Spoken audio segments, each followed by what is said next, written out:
Draudimo bendrovė Sezam, apibendrinusi savo ir informatikos ir ryšių departamento prie Lietuvos Respublikos vidaus reikalų ministerijos 2014 m. duomenis, sudarė Vilniuje automobilių tykančių grėsmių rizikingiausių gatvių žemėlapį.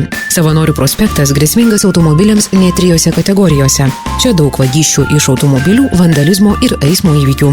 Kelių eismo įvykių daugiausia fiksuota ir kitose ilgiausiose miesto gatvėse.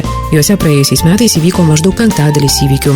Neatsargiausių vairuotojai važinėja Ozo, Žirmūnų ir Geležinio Vilko gatvėmis. Šiuose 3 gatvėse nutinka beveik 10% visų eismo įvykių mieste.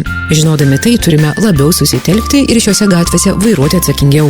Apibendrinus duomenys paaiškėjo, kad 35% pavogtų automobilių stovėjo 5 Vilniaus miegamosiuose rajonuose – Pašilaičiuose, Justiniškėse, Karoliniškėse, Lazdynuose, Žirmūnuose. Budresni turėtų būti Žirmūnų gatvėje gyvenantys žmonės. Šioje gatvėje pernai pavogta 13% visų mieste pavogtų automobilių.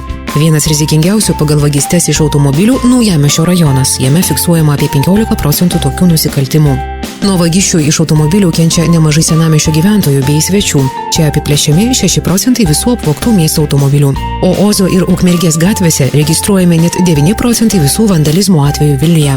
Tačiau galima nudžiuginti studentus. Saulėtekis išsiskiria itin retais vagysčių iš automobilių ir vandalizmo atvejais. Kviečiame susipažinti su visu auto rizikų žemėlapiu internetinėje svetainėje www.sezam.lt.